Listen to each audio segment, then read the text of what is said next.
配信をご覧の皆様、こんにちは。第10回国際錦鯉幼魚品評会ライブ配信、いよいよスタートです。予定より少し遅れてのスタートとなり、皆様大変お待たせいたしました。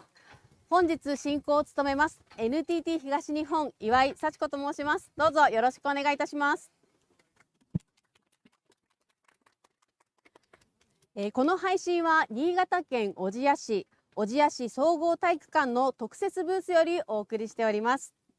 今回は全日本錦鯉振興会新潟地区様全面ご協力のもと、 NTT 東日本映像活用チーム VTEX と連携し、品評会初のライブ配信を実施いたします。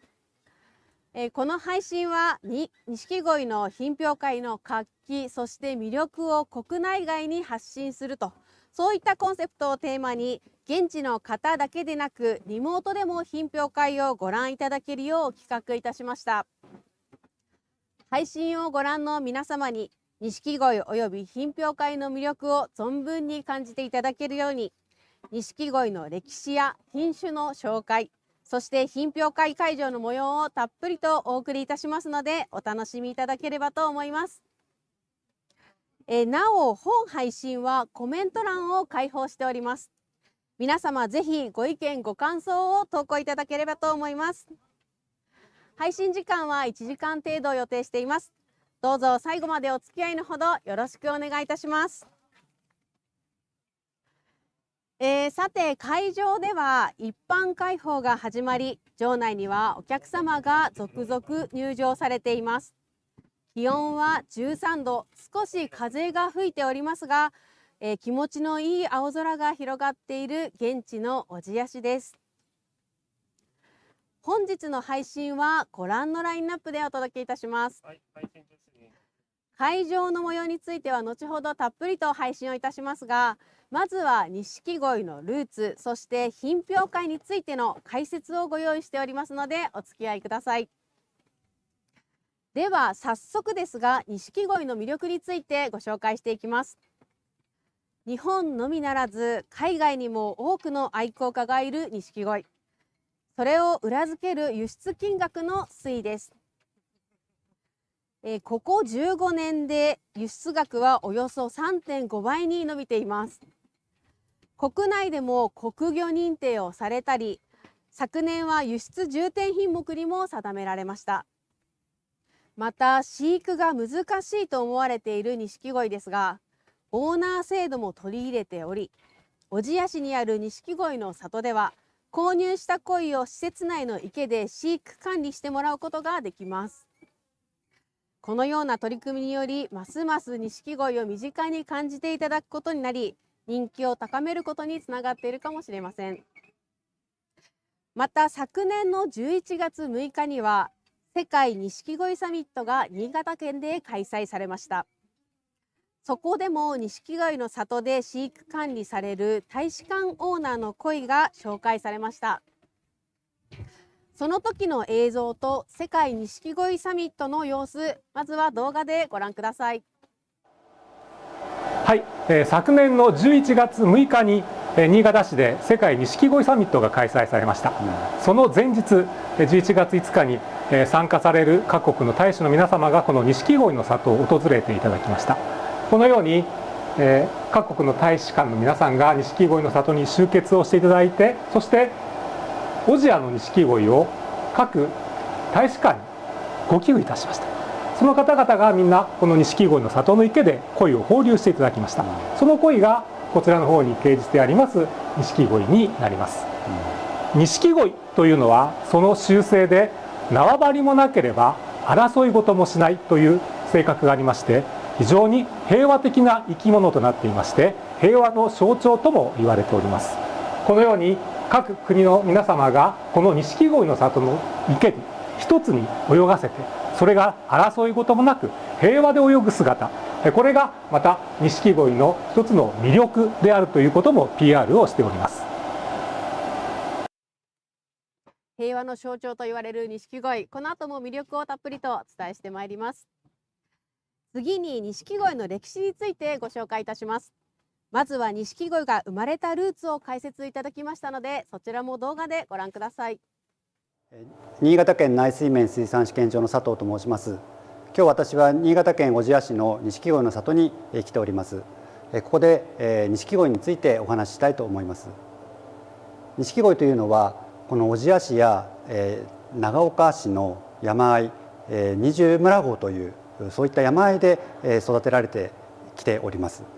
でそういった山あいでは、貴重なタンパク源として古くから真鯉、黒い鯉ですねが育てられて食べてられていました。その中から色の変わった鯉が生まれ、やがて現在の錦鯉に変化してきたというふうに考えられています。今は観賞魚として馴染みのある錦鯉ですが、その昔は食用だったんですね。続いて錦鯉には100を超える品種があると言われておりますが、品種についても解説の動画をご用意しております。続けてご覧ください。こちらは錦鯉がどのようにして生まれてきたかを表す図です。錦鯉は江戸時代に真鯉から変化してきたものと思われますけれども、昔のことですから文献などがなくはっきりしたことは分かりません。言い伝えによりますと、江戸時代の文化文政の頃、西暦1800年頃でしょうか、その頃に、真鯉の中で色の変わった真鯉から錦鯉の元となるものに変化してきたというふうに考えられています。真鯉は一口に真鯉といっても、全て真っ黒というわけではなくて、ここで書かれている浅木真鯉というものはどういうんでしょう、青みがかった真鯉です。そしてこちらの鉄真鯉というのは赤茶色しているような、そういった真鯉なんですね。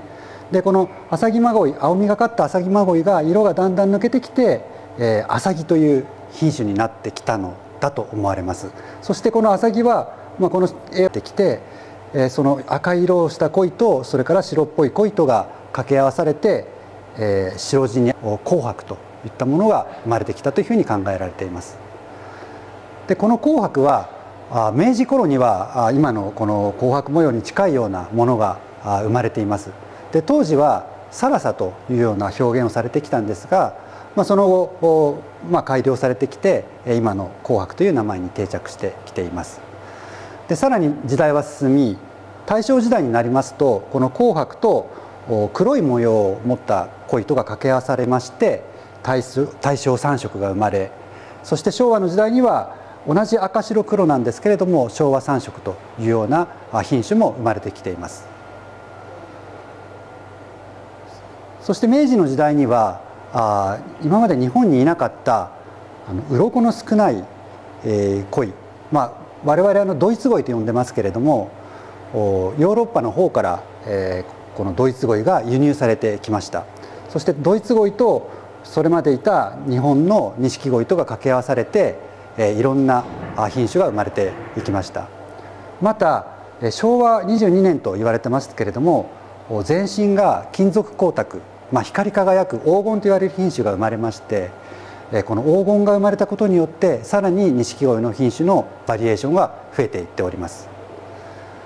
で今では100種類を超える錦鯉がいるんですけれども、昨年日本農林規格 JAS 規格ですねにおいて錦鯉の基本となる21品種について、定義をいたしました。そして昨年11月に世界錦鯉サミットというのが開かれましたけれども、その時には、このたくさんある錦鯉を分類していきまして、140種類の種類分けをしております。ただその140種類以外にも変わったものがまだまだたくさんいますので、また皆様方も錦鯉品評会でそういった品種をご覧になっていただくとか、新潟県にお越しになって変わった品種たくさんのいろんな錦鯉を見ていただきたいなというふうに考えています。系統図を介して見ることでいろいろな品種のルーツが分かりました。これからも品種が増えていくのかどうか大変気になるところですが、実は新潟県では長年の研究そして改良を重ねた結果、2014年に新たな品種黄白が誕生しています。その黄白についても詳しく解説をいただいておりますので、こちらも動画をご覧ください。こちらは私ども新潟県内水面水産試験場で品種改良した黄色い色をした品種の錦鯉です。でまず白地に黄色い色の黄白という品種を作りまして、そこに墨、黒い色ですね、黒い模様をのせたものを作っております。でその3つを合わせて、黄色系御三家ということで、開発しております。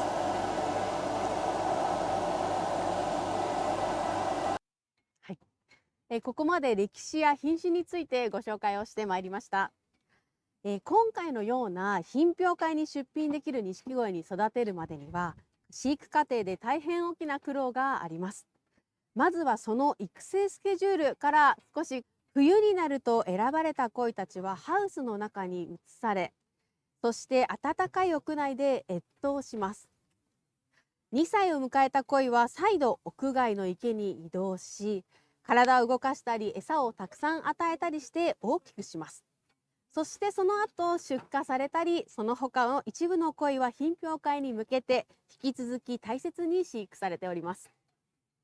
将来有望な錦鯉を選別という作業で見極め、品評会に出すために野池に放った錦鯉を揚げる際の作業を池揚げと呼びますが、それらの作業風景を実際に撮影しましたので、その様子ぜひご覧ください。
段はなかなか見れない貴重な映像をお見せいたしました。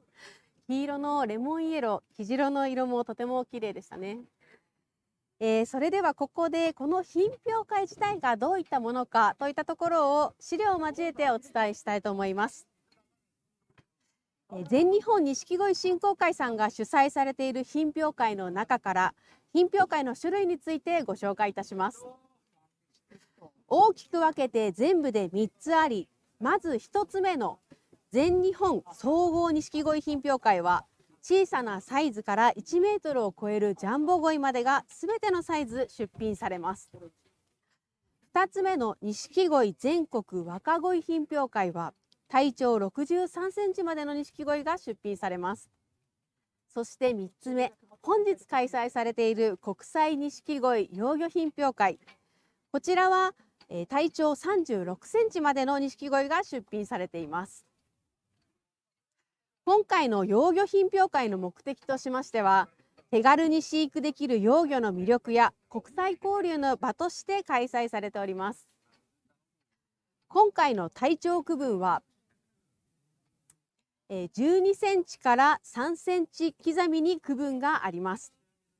また3つの区分ごとにミニの部、ジュニアの部、そしてヤングの部と分かれています。次に品種についてです。錦鯉の品種は200を超えるとも言われていますが、日本農林規格であるJAS制定に定められているのは21品種になります。紅白、昭和3色、そして大正3色の御三家を A 区分と言い、それ以外を B 区分としています。各賞は A 区分、B 区分から優勝な錦鯉を決め、そして最後は投票により対外総合優勝を決めます。体長区分で説明した区分別総合優勝はミニの部、ジュニアの部、ヤングの部とそれぞれの優勝を決めます。部別総合優勝は国魚賞として各部より決まります。特別賞のフェニックス賞では部別総合優勝と A 区分を除いた優れた鯉を表彰します。他にも多数の賞があることが特徴です。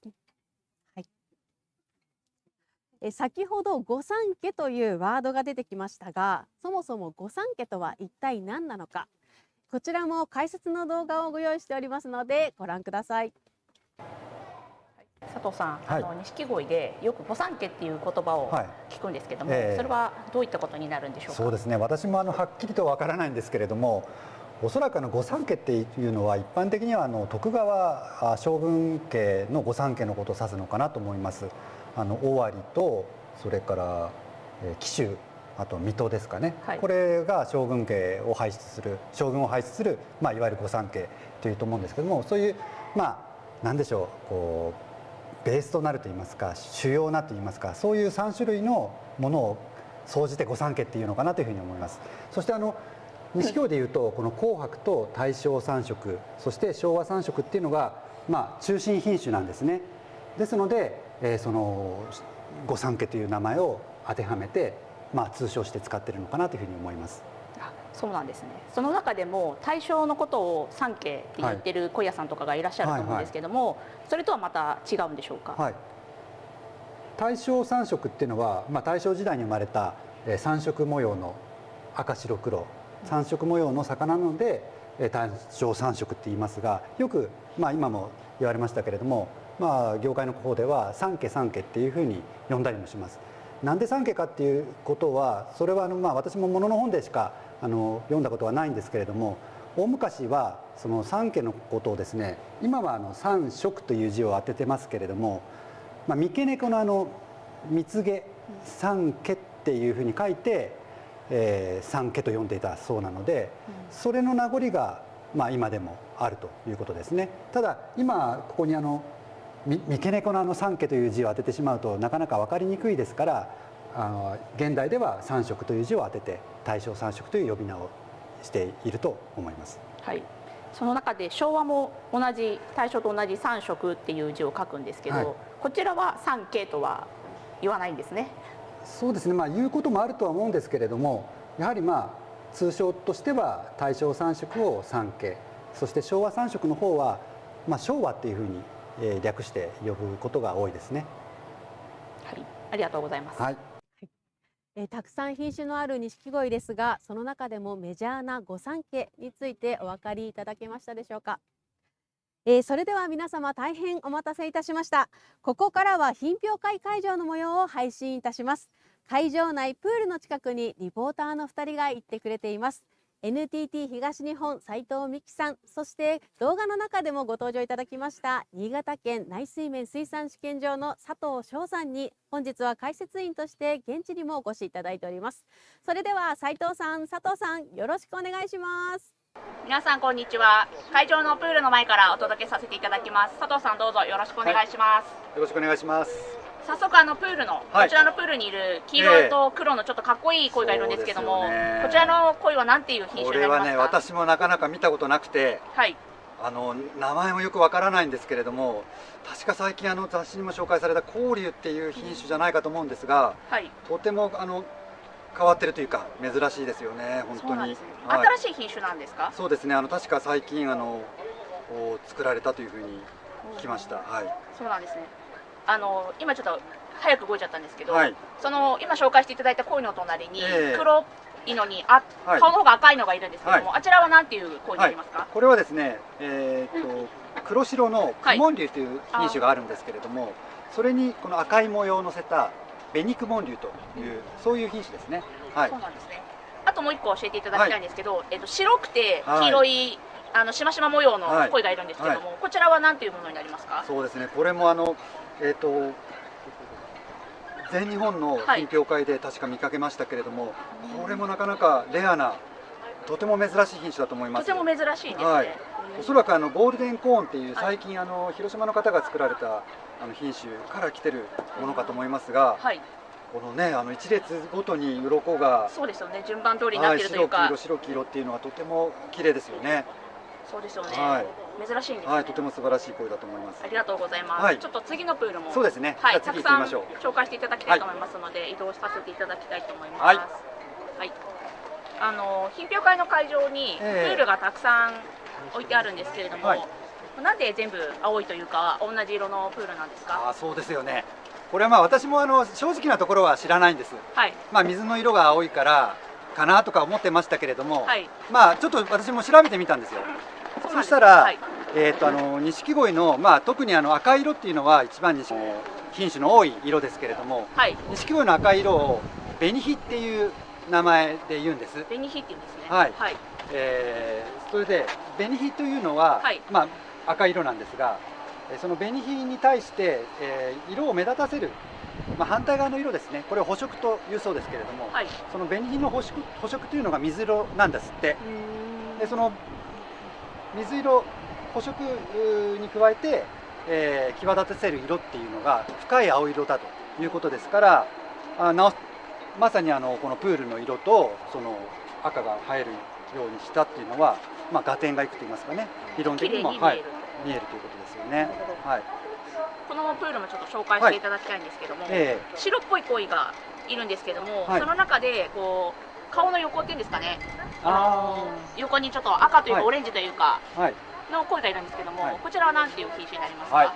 まずですね、ちょっと全体を説明しますと、ありがとうございます。グレーっぽい鯉が多くいますよね。そして胸びれのところが赤いちょっと色がついてます。これらはみんなアサギっていう品種なんですよ。でしかも鱗が銀色にラメが入ったように光ってますが、これは銀鱗と言います。ですので、銀鱗アサギっていうことになりますけれども、でさっきちょっとお尋ねのあったこちらの、顔のところがちょっと赤が多くて、あと全身が少し白っぽいこれですけども、こちらもアサギはアサギなんですが、体を雪のように白くしていったということで、雪アサギっていうふうに呼ばれています。同じ品種でもちょっとずつ違うと名前も変わってくる。そういう改良していって、白っぽく綺麗に仕上げたということですね。そうなんですね。ありがとうございます。もう一個いいですか？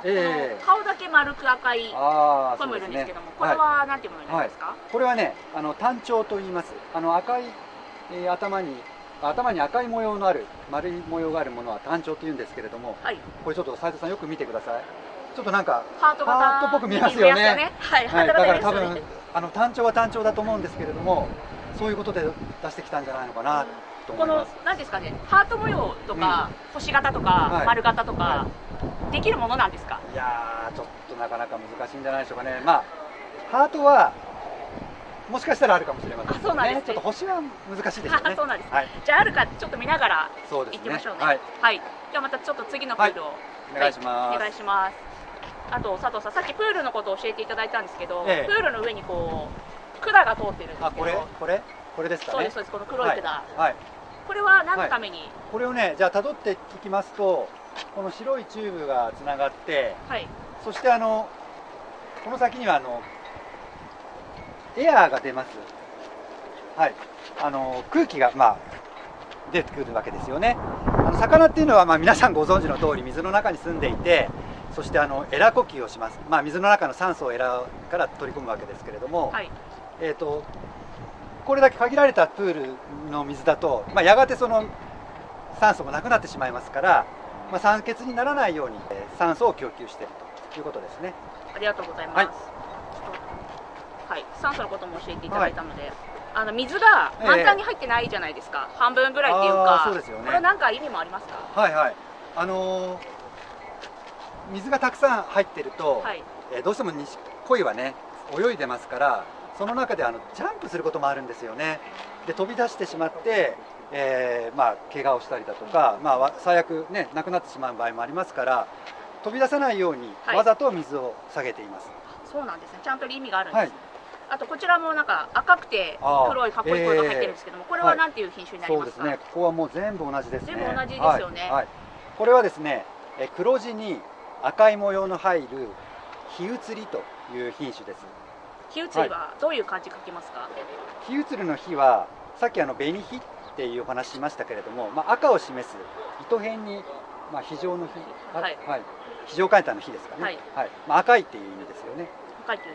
そして移りというのは、黒地に模様が入るっていう品種を移りって言います。はい。じゃあ黒い体に赤い模様があるので火移りということですね。はい。わかりました。ありがとうございます。他にもちょっとプールを紹介していただきたいんですけれども、今回私リポーターさせていただくことになりましたので、佐藤さんにもちょっと雑誌を貸していただいたんですけど、見ると鯉の向きが全部同じ向きだったんですけど、口が下だったんですけど、その中意味はありますか？はい。錦鯉っていうのは必ずでもないですけど、一般的には上から見ます。こういうプールであったり、それから庭池であったりとか、基本的には上から見るんですね。で上から写真を撮るっていうのはそういうことです。そして写真にすると頭が下に見えますけれども、これもどうしてなのか私も正直なところはわからないんですが、横だったり上だったり下だったりした時にやっぱり顔が下の方が、頭が下の方が収まりがいいって言うんでしょうかね。そういうふうに思います。そうなんですね。じゃあ写真撮るときは頭が下に来るように撮る方がいいかもしれないですね。いいと思いますよ。ありがとうございます。こちらのプールもちょっと紹介していただきたいんですけども、変わった鯉がたくさんいるんですが、白いのに赤いっていうかメタリックな赤いのと、ちょっと背中のところが鱗があるんですかね、黒っぽいのがいるんですけど、これは何ていう鯉ですか？まずそうですね、鱗がその背中のところに一列、両脇にこうあります。で体全体にはほとんど鱗がない、こういう品種をドイツ鯉って呼びます。外国のドイツですか？そうですね。ドイツ、元はですね、物の本によれば明治時代にその日本の鯉の品種改良をしようと思って、確かオーストリアだったと思うんですけれども、やってきた、ヨーロッパからやってきた鯉なんですよね。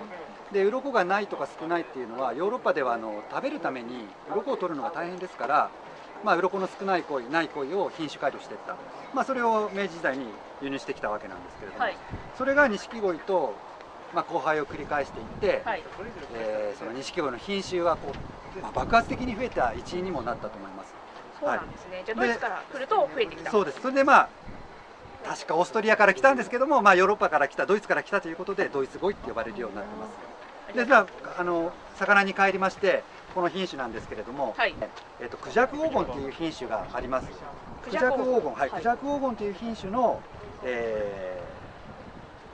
光っていて、光っているのがクジャク黄金ですね。そしてドイツゴイ、だからドイツクジャクっていうのかな、はい、っていう品種ですかね。ありがとうございます。もう一つ黒っぽくて赤い鯉もいるんですけども、ちょっと似てるのが3匹いますかね。あと残りの品種は全部同じで、そうなんですね。4匹、あとの4匹はみんな同じ品種だと思いますよ。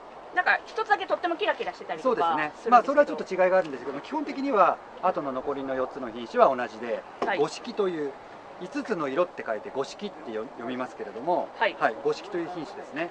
ありがとうございます。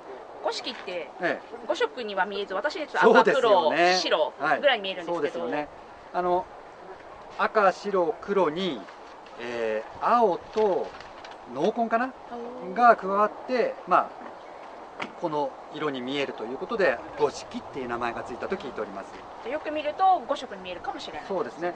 で五色は見てそう皆さん思われると思うんですが、その赤い色がものすごく綺麗に見えるんですよね。こう浮き上がって見えると言いますか、なんて言うんでしょうね。普通の赤色とはちょっと違って見えますよね。そうですね。黒のとかで特に赤が目立って見えるように。はい、とても綺麗で今大変人気のある品種ですね。はい。ありがとうございます。はい。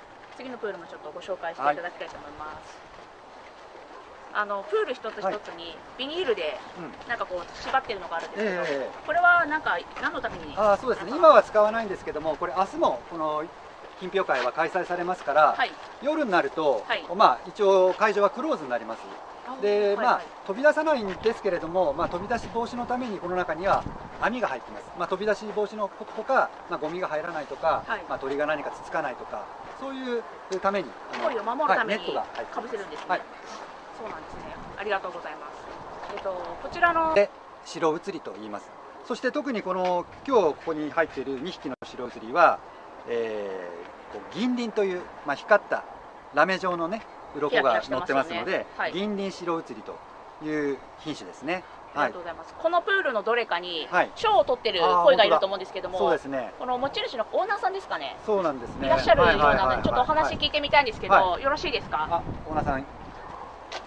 受賞おめでとうございます。ありがとうございます。お名前よろしいですか？岸原達也と申します。ありがとうございます。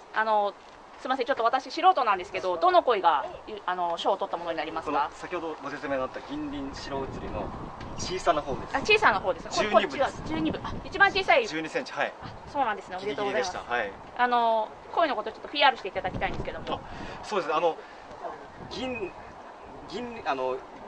色の鱗で光を見せるっていうのがこの鯉の最大の見せ所で、で頭から尻尾までキラキラ光ったものがずっと続いてる、上から見ると続いてるっていうので、でちょうど真ん中が白いもんですから、より白く見えてるっていうところが見せ場だと思います。白地がやっぱりね明るくて綺麗だから、その背中のこの銀も映えるんじゃないかなと思いますね。そうなんですね。だから賞も取れたということですね。素晴らしいですね。ありがとうございます。ありがとうございました。ありがとうございました。また別のプールもちょっとお願いします。はい。佐藤さん、今回、海外の方も結構会場にいらしてるんですけど、錦鯉って輸出されてるので結構有名な魚なんですよね。そうですね。以前から輸出はされてるんですけれども、どうでしょうね。20年ぐらい前からまたどんどん増えてきたような感じでしょうか。もっともっと輸出されるといいですよね。そうですね。もうだいぶ増えてきてますよ。ありがとうございます。こちらのプールなんですけど、またちょっとなんかシャチに見える、黒くてお腹のあたりが白っぽいのがいるんですけど、これはなんていう変わった鯉で、私好みというか、私基本変わった鯉が好きなので、そうなんですか。品評会に行くとどちらかというとこういう変わった鯉を探して見ています。それもちょっと楽しみかもしれないですね。いろんな鯉がいますからね。もう一ついいですか。そしてこれはね、この中になんかどれが珍しいんですか。珍しいのはやっぱりこれは今のそのシャチみたいなのは面白くて珍しいと思いますよ。このなんですかね、赤いの、赤と黒2色の鯉もいるんですけど、あれはなんていうんですか。これはね、ちょっとはっきり私もわからないんですけれども、ちょっとこちらのエントリーのプレートを見ますと、べっ甲となっておりますので、べっこう、はい、べっこうというのは、これはまあ赤いべっこうなので赤べっこう、非べっこう、赤べっこうというのかな、赤い字体に黒い模様がのるというものがべっこうなんですよ。でなかなかべっこうってあんまり、特にこの赤いのはねあんまりいないので、そうなんです、はい、珍しいですね。珍しいですし、からこの墨がすごいもうなんか墨汁を落としたみたいに真っ黒なのがポタポタとあるので、とてもなかなかないものだと思いますよ。珍しいというかレアなだと思います。はい、ありがとうございます。またちょっと移動しながらお願いします。はい、佐藤さんって何の品種が好きなんですか？私は何かな、まあとにかく変わったのが好きですかね。が好きなんですか？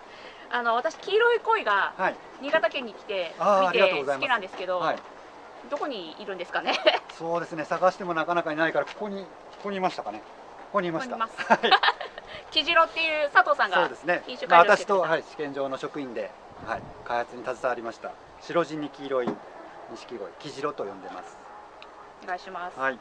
あとちょっとこちらの鯉は大きい鯉がたくさん入ってるんですけれども、この頭が赤いくて背中がこう銀色の鯉がいるんですけど、これは何ていうものになりますか？そうですね、これもさっきちょっと説明した五色ですね。他の模様がちょっと大きいものと、3匹が五色です。でこちらの五色は頭にだけその赤い模様が丸く入ってますので、単調五色。さっきのハート型と同じ単調ですね。単調ですので単調で出してるんじゃないのかな。出品区分としては単調で出されてるのではないかと思いますが、魚自体は五色という品種です。五色っていうんですか。ありがとうございます。あとこの赤と白の鯉もちょっと変わってるなと思うんですけど、これは錦鯉で一番ベーシックなのは白地に赤い模様の紅白という品種ですけれども、その紅白の品種がこう光ったものですね。確かに光って見えますね。とても頭のところがピカピカしてますし、模様がすごくはっきりしていて、とても綺麗な魚ですよね。ありがとうございます。次の水槽もお願いします。佐藤さん、今回の品評会は養魚品評会っていうふうに聞いてるんですけども、品評会って他にも養魚品評会の他にありますか？そうですね。今日は養魚品評会ですから、大きさ36センチまでの魚鯉が出品されています。でこれは養魚品評会。でつい先日、3月か、若鯉品評会というのがございまして、姫路でやったのかしら。若鯉品評会っていうのは今度63センチまでの魚が出品できます。もうちょっと大きいのが出てくるんですか？そうですね。そしてそのサイズの区分がなく出品できる品評会というのが全日本総合錦鯉品評会か。これを毎年1月とか2月の頭に東京でやっています。この全日本の品評会になりますと、もう今日見ていただいた小さな魚からもう1メートル超えるような大きな、すごい大きな鯉まで出ますので、また皆さん機会があれば来ていただきたいなと思います。わかりました。大きな鯉も見てみたいですので、ではちょっとこちらのプールを紹介していただきたいんですけども、この何ですかね、白いのに赤というか黒というか茶色というか、これは何ていう鯉になりますか？これもなかなか綺麗な鯉ですけれども、これはこういうなんですかね、赤い模様と、それからその上にこう墨のような黒っぽい模様が乗っている品種のことを衣と呼びます。着物の衣ですか？そうですね、そういう字を書きます。ですから今その着物っておっしゃいましたけど、赤い模様の上にその上に物を着るという感じなんですかね。だから衣っていうんですかね。なのかもしれません。そうなんですね。ちょっと私由来知りませんけど、今の話でそうかなと思いました。そうなんですか。わかりました。もう一ついいですか。これさっき教えていただいた単調だと思うんですけれども、さっきと最初のとちょっと違って背中が黒っぽいと言いますかがあるんですけど、これはまた違うんですか？こちらの単調は昭和三色っていう品種ですね。ちょうど隣に今一緒に泳いでるこちらも昭和三色なんですけれども、昭和三色は昭和三色ですが、頭にだけそのひ模様が丸く乗っているので、単調昭和っていうような言い方もしています。そうなんですね。黒い部分が、先ほど墨とかって教えていただいたんですけど、ちょっとなんか真っ黒ではないと思うんですけど、これは何でですか？昭和3色の墨、黒い模様というのはなんですかね、その成長の具合によって結構変化するんですよ。ですので今はちょっとはっきり出ていないところもですね、成長するに従ってはっきり出ていったり、逆にまたこう沈んでいったりとか、消えるってことですか？沈むって全く消えることも中にはあるかもしれませんけども、薄くなっていったりとか濃くなっていったりとか、そういう変化があります。ですので昭和、その変化を楽しむということでも、錦鯉そういう楽しみがあるんじゃないかと思います。そうなんですね。変わっていくんですね。変わっていく、そういう楽しみ方もあります。面白いですね。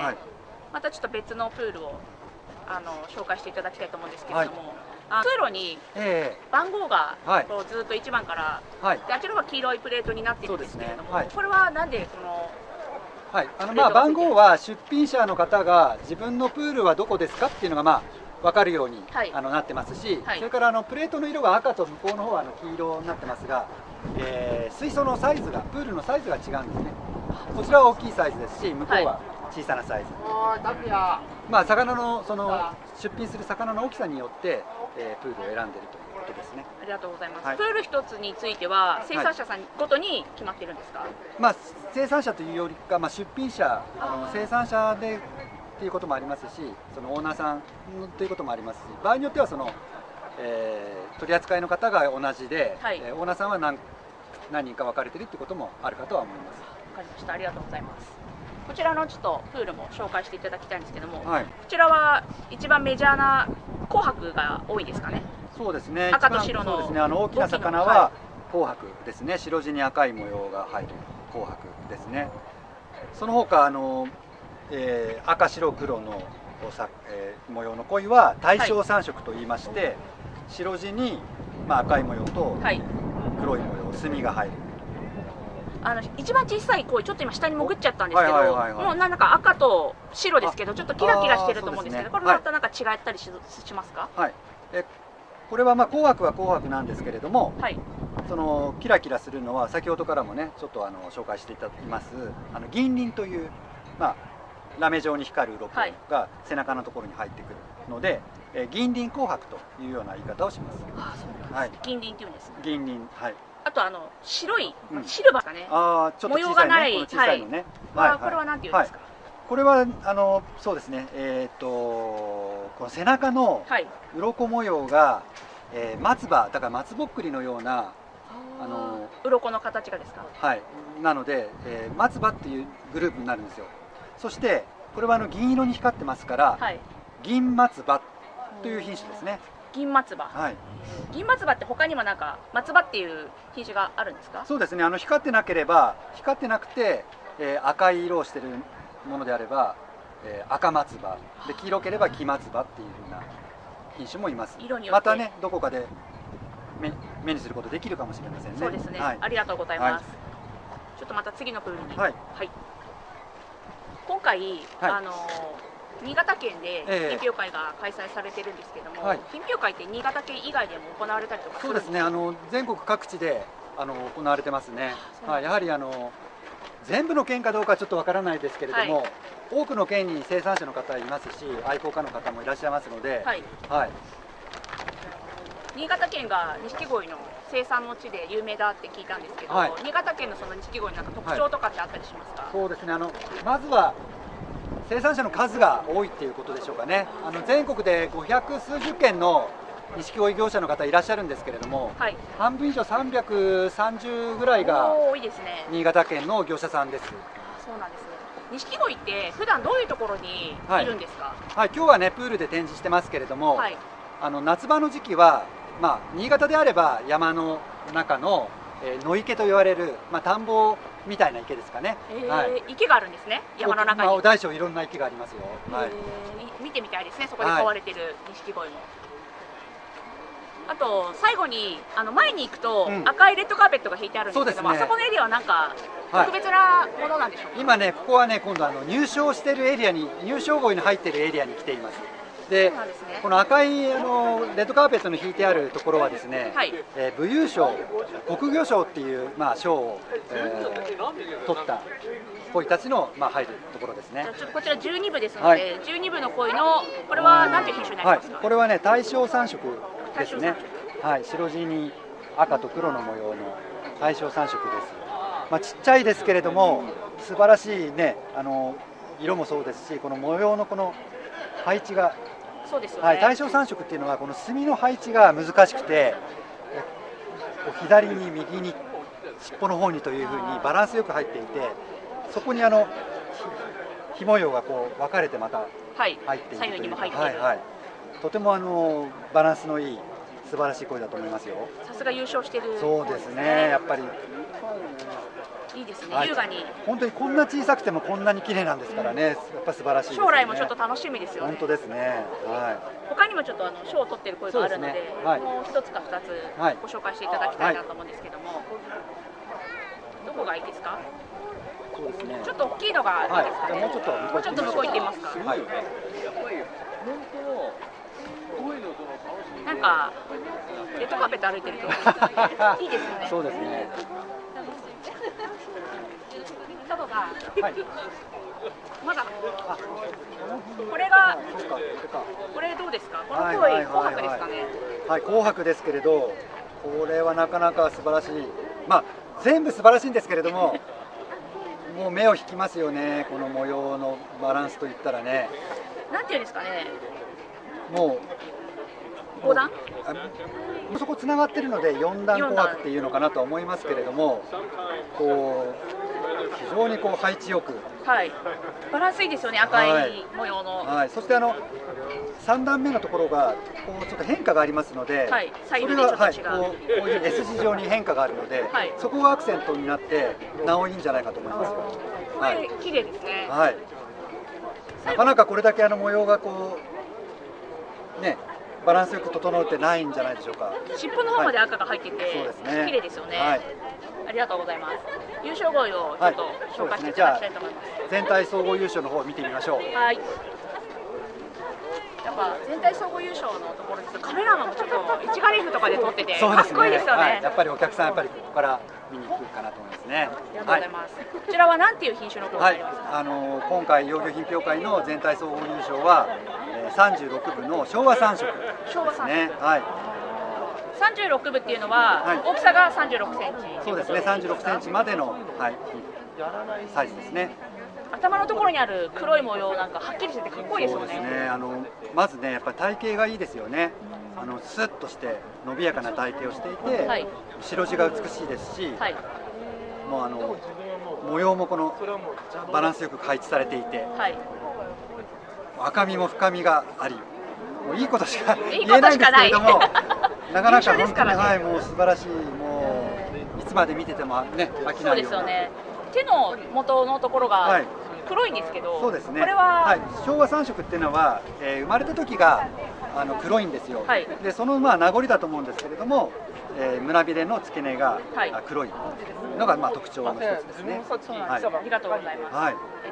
準優勝の鯉もまたたくさんのカメラがいるんですけど、行ってもよろしいですか？大丈夫ですか？失礼します。こちらはキラキラしてる紅白ですね。銀鱗紅白ですね。この幼魚品評会では、紅白、大正3色、昭和3色、3種類で A 区分っていう区分があります。で、それ以外を B 区分っていうんですけれども、A 区分と B 区分のそれぞれのチャンピオンがそれぞれです。そして、A 区分と B 区分ことで決選投票して、そして全体総合優勝1席の昭和3色と2席の銀鱗紅白と選ばれました。こちらは自席と言ってもでも B 区分のトップですからね、素晴らしいですね。すごいですね。やっぱ白地が綺麗ですよね。鮮やかでキラキラして。佐藤さんに優勝した鯉ですとか、いろんな品種を今日はご紹介していただいたんですけれども、最後に一言お願いしてもよろしいですか？そうですね。今日はねいろいろ品種を紹介しましたけれども、まだまだ紹介しきれないたくさんの品種が錦鯉にはあるんです。ですので皆さんもぜひこうした錦鯉品評会ご覧いただいたりですとか、それから新潟に来て錦鯉を見ていただきたいと思います。また新潟にはたくさん美味しいものもありますので、ぜひまた来ていただきたいなというふうに思っています。今日はありがとうございます。はい、佐藤さんどうもありがとうございました。ありがとうございました。司会の岩井さんお返しします。はい、手振ってください。ありがとうございました。ありがとうございました。佐藤さん、斉藤さん、ありがとうございました。会場の様子、そして優雅に泳ぐ錦鯉たちの姿、ご覧いただきました。青いプールに鯉がとっても生えてましたね。はい、綺麗でした。ありがとうございます。ここまでお付き合いいただきましたが、本日の配信は以上で終了となります。明日は朝10時半より会場内の様子、そして錦鯉の紹介、そして表彰式の様子をノーカットで配信予定です。明日もお楽しみに見ていただければと思います。皆さんここまでありがとうございました。